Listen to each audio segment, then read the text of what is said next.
আমরা কালকের বিশেষ করে আমরা জানাজার কত মানুষ এই সমীকরণে কোনোভাবেই যেতে চায় না, কিন্তু আমরা যেটা দেখেছি একটা স্বতঃস্ফূর্ত অংশগ্রহণ অনেক মানুষের। এই মানুষ প্র্যাকটিক্যালি গণনা করার হয়তো কোনো মেকানিজম নাই, নানা নিয়ে চলছে, কিন্তু এই জনসভায় এই যে এত মানুষের স্বতঃস্ফূর্ত উপস্থিতি, এইটার আসলে মূল বার্তাটা কি?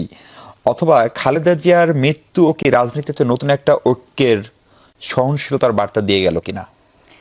অসংখ্য ধন্যবাদ আপনাকে। আমি শুভেচ্ছা জানাচ্ছি আমার সম্মানিত সহ আলোচক এবং যারা শুনছেন তাদেরকে।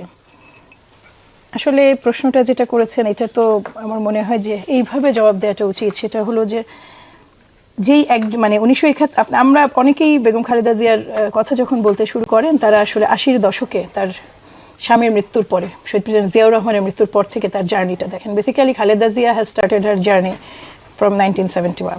1971 সালে যখন শহীদ প্রেসিডেন্ট জিয়াউর রহমান স্বাধীনতা ঘোষণা করেন তখন তার স্ত্রী এবং দুটো সন্তান এই একেবারেই অরক্ষিত অবস্থায় তারা কিন্তু ওই বন্দী ছিলেন। তিনি দীর্ঘদিন এখানে বন্দী ছিলেন, তার দুই সন্তানই বন্দী ছিলেন। এই জন্য দেয়ার ইজ অ্যানাদার রিজন তাদেরকে শিশু মুক্তিযোদ্ধা বলা হয়।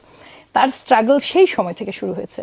সেই যে স্ট্রাগলটা অত্যন্ত অত্যন্ত মানে কি বলবো, একজন মেধাবী আর্মি অফিসারের ওয়াইফ, একই সাথে এমন একজন মানুষ যিনি দেশের জন্য ডেডিকেটেড ছিলেন এবং তিনি আসলে দেশকে বেছে নিয়েছিলেন, এমন একজন মানুষের সহধর্মিণী। তারপরে যখন তার হাতে আসলে তার স্বামী রেখে যাওয়া দল এবং দেশের দায়িত্ব এসে পড়লো, প্রথম দিকে তো কেউ ভাবতেও বোধহয় পারেননি যে এটা কত দূর যেতে পারে।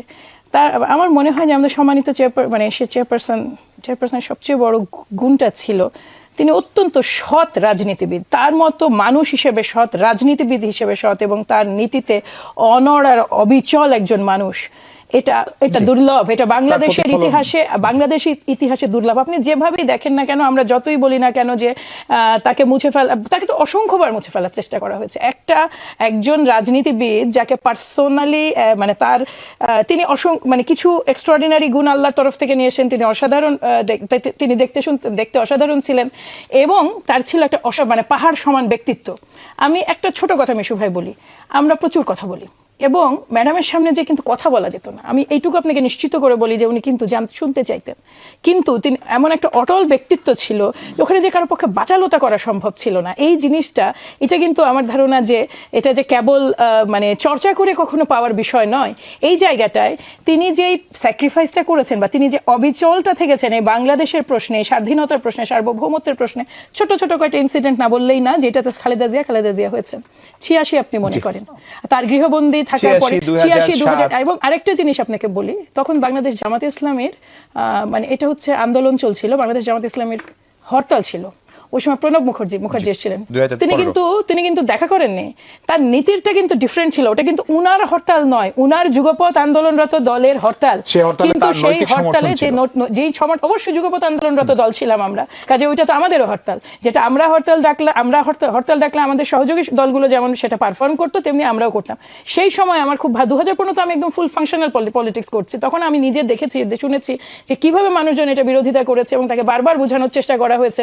কিন্তু ওই যে আপনার অটল এবং অবিচল উনি এই বাংলাদেশে বসে থেকে এই বাংলাদেশের গেস্ট হিসেবে যিনি এসেছিলেন, শুধুমাত্র যেহেতু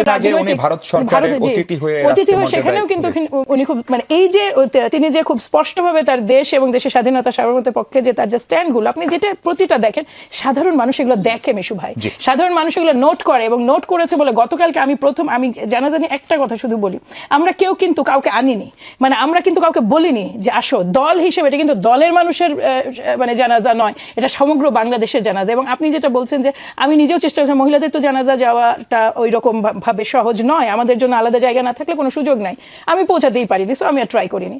ওখানে আমি মানুষের ঢল দেখে আমি একেবারে বাকরুদ্ধ। আমরা সবাই জানি এটা হবে, কিন্তু দুটো জিনিস আপনাকে মানে উনাকে, জি আমি 30 সেকেন্ড বলছি, উনাকে যখন বাসা থেকে বের করে দিল, ওনার সাথে আমার একটা দেখা করার সুযোগ হয়েছিল। উনার যে চেহারাটা সেদিন আমি দেখেছিলাম, তো আমরা যখন এটা কষ্ট নিয়ে খুব বলতাম, জি মনিলুরের বাসা উচ্ছেদ হয়েছে, আমরা খুব কষ্ট নিয়ে যখন আমরা এটা বলতাম, তখন পরবর্তীতে উনি এটা কাটিয়ে উঠেছিলেন। উনি একটা জিনিস সবসময় বলতেন যে দেশের মানুষ জানে, দেশের মানুষ দেখছে, দেশের মানুষ যে জানে, দেশের মানুষ যে দেখছে, তার উপর নির্যাতন, এইটারই গতকালকে এই যে প্রমাণ। হ্যাঁ, এইটা দেশের মানুষের উপরে ভরসা রেখেছিলেন। এবং দেখুন আপনি যেটা বললেন, আরেকটা কথা 30 সেকেন্ডে শেষ করে, যেটা বললেন আপনি ঐক্য, খালেদা জিয়া সবসময় ঐক্যেরই প্রতীক। খালেদা জিয়া অলওয়েজ ঐক্যের প্রতীক, এবং যেটা হয়েছে সেটা হচ্ছে এখন হয়তোবা এই যে হারিয়ে যাওয়াটা এটা গোটা জাতির জন্য ক্ষতি। এইটা একটা প্ল্যাটফর্ম বা একটা ওপেন করে দিয়েছে রাস্তা, যেখানে সুযোগ আছে হয়তোবা